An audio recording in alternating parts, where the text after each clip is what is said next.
कढईमध्ये वाफवून साबुदाणा खिचडी? तर हो मंडळी, आज मी तुम्हाला ना मस्त अशी नवीन रेसिपी दाखवत आहे साबुदाणा खिचडीची.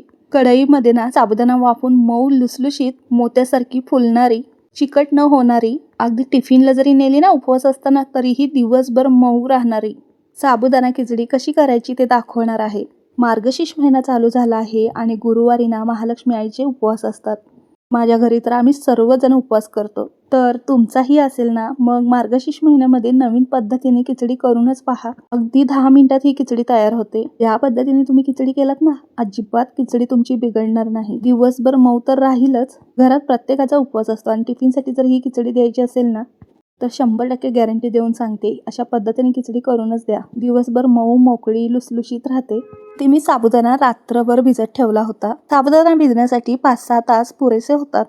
तुम्ही दिवसाही भिजत घातलं तरीही चालेल किंवा सकाळी लवकर बनवायचे असले तर रात्रभर भिजत ठेवू शकता. आता काय करायचं आपल्याला, एका कढईमध्ये ना इथे अर्धा लिटर पाणी मी घेतलेलं आहे. पाणी ना गरम झालं ना, ह्याच्यावर एक जाळी किंवा प्लेट ठेवायची. आपला जेवढा साबुदाणा आहे ना तेवढा स्टीम करायला ठेवायचा, म्हणजे वाफवायला ठेवायचा. अहो, या पद्धतीने कितीही प्रमाणात तुम्ही साबुदाणा खिचडी अगदी परफेक्ट बनवू शकता. नवीन कोणी बनवत असाल ना तर 100% खिचडी अजिबात बिघडणार नाही.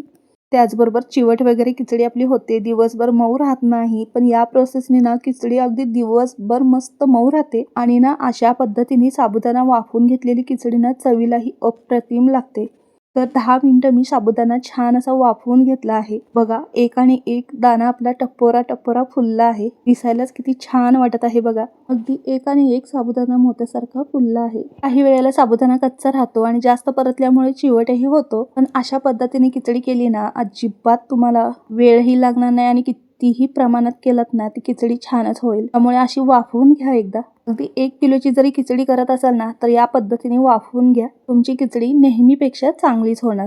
साबुदाणा मस्त आपण वाफवून घेतला आहे. व असल्यास ना तुम्ही यातच ना लिंबाचा रस, साखर तुम्हाला जर आवडत असेल तर घालू शकता. पण मी नेहमीच करते त्याच पद्धतीने तुम्हाला खिचडी दाखवणार आहे कशी करायची ती. आणि कसं, आता मार्गशीर्ष चालू झाला आहे. मार्गशीर्षमध्ये महालक्ष्मी आईचे उपवास असतात सर्वांचे. आता पहिला गुरुवार येतोय. त्या गुरुवारी उपवासाचे पदार्थ आपण करतोच ना. अशा वेळेला अशी साबुदाणा खिचडी एकदा नक्की ट्राय करून पहा. आणि या फुललेल्या साबुदाण्याचा अजिबात तुम्हाला त्रास होणार नाही. पचायलाही हलकं जातं. त्याचबरोबर बघा किती छान फुलला आहे साबुदाणा. एकदा साबुदाणा असा मस्त वाफवून घेतला ना, पुढे आपल्याला झटपट करायचं आहे. जास्तीचं परतायलाही लागत नाही. अगदी 10 मिनिटात ही साबुदाणा खिचडी तयार होते. आणि कसं आहे, एका वाफेतली खिचडी असते ना ती खरंच छान मऊ लुसलुशीत होते. पण ना आपण खिचडी ना जास्त वेळ परतली ना ती तेवढ्यापुरतं आपल्याला मऊ वाटते, पण थोड्या वेळाने बघाल तर ती चिवट झालेली असते अशी. त्यामुळे या पद्धतीने एकदा वाफेवरची खिचडी करून पहा.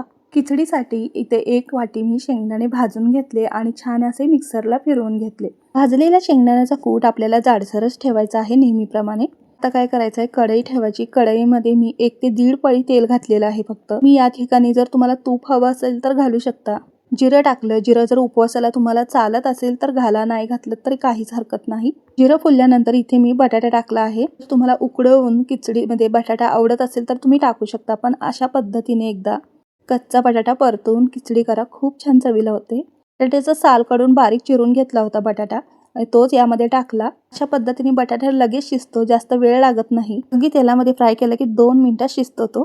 मस्त असा बटाटा परतवून घेतला. मंद आचेवर एक वाफ काढून घेतली. बटाटा शिजला आहे. आता याच्यावर थोडंसं सेंधव मीठ भुरभुरलं आहे. बटाट्याचं चवीचं, म्हणजे खिचडीमध्ये बटाटा अळणी लागत नाही. टाकल्यानंतर परत परतवून घेतलं आणि आता इथे 2 मिरच्या बारीक कट करून टाकलेल्या आहेत. मला अशी मिरची कट करून टाकायची नसली तर मिरचीची तुम्ही पेस्टही करून टाकू शकता. आणि मिरची तुमच्या आवडीप्रमाणे कमी जास्त करू शकता.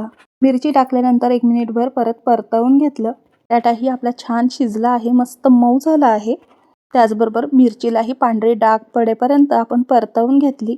अशी मस्त फोडणी बसली ना की खिचडी 1 नंबर होते. त्याचबरोबर आपण खिचडी आता नवीन पद्धतीने करत आहोत. साबुदाणा आपण 10 मिनिटं वाफवून घेतला आहे आणि तो अजिबात कच्चा नाही. पूर्णपणे दाणे त्याचे छान फुलले आहेत. तो शिजला गेला आहे. त्यामुळे बटाटा मिरची सगळी व्यवस्थित परतवून घ्यायची. साबुदाणा सगळा टाकला यामध्ये. परत आपण शेंगदाणे जे बारीक करून घेतले होते ना ते पण त्यामध्ये टाकले. आता हे सगळं आपल्याला व्यवस्थित मिक्स करून घ्यायचं आहे. 1 मिनिटभर छान असं परतवून घेतलं आणि आता यामध्ये आपल्याला चवीनुसार मीठ घालायचं आहे. 1 चमचाभर मी मीठ टाकलं आहे.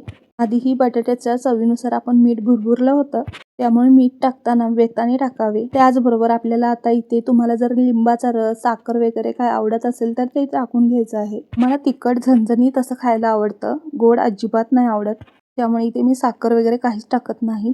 तुम्हाला जर आवडत असेल तर थोडासा लिंबाचा रस, साखर यामध्ये टाका.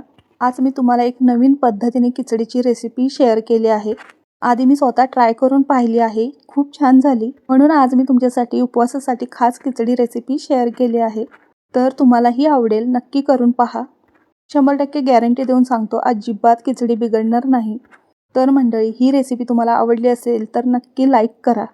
अजूनही चॅनलला सबस्क्राईब केलं नसेल तेही करून घ्या.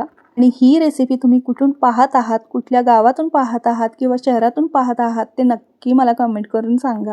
मला खूप म्हणजे खूप आनंद होईल. त्याचबरोबर मार्गशीर्ष गुरुवार तुम्ही करता का हेही मला कमेंट करून सांगा.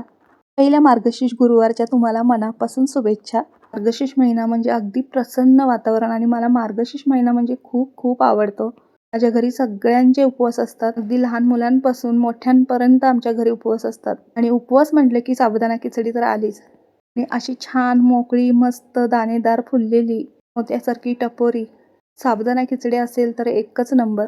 त्याच्यासोबत दही. मी एक गोष्ट सांगते, उपवास असो नसो पण खिचडी मात्र सर्वांना आवडते. त्यामुळे नाश्त्यासाठी तर आठवड्यातून किंवा 15 दिवसातून साबुदाणा खिचडी किंवा साबुदाणा वडे असतातच. मला जवळून दाखवत आहे बघा, किती मस्त खिचडी झाली आहे. कसं आहे, मार्गशीर्ष महिना आला की किती घरात प्रसन्न वातावरण असतं ना. पहाटेची थंडगार हवा, अंगणातील ओल्या मातीचा सुगंध, देवीच्या नामस्मरणाने भरलेलं शांत वातावरण. या महिन्यात प्रत्येक गुरुवार हा जणू घरात सुखासमाधानाचा दिवा प्रज्वलित करण्याचा दिवस असतो. इतर महिन्यापेक्षा मार्गशीर्ष महिन्यात जणू काय वेगळंच वातावरण असतं आणि मला तो महिना खूप म्हणजे खूप प्रिय आहे. मार्गशीर्ष महिना तुमच्यासाठीही तितकाच प्रिय आहे का? नक्की कमेंट करून सांगा. आत्तासाठी बाय, धन्यवाद.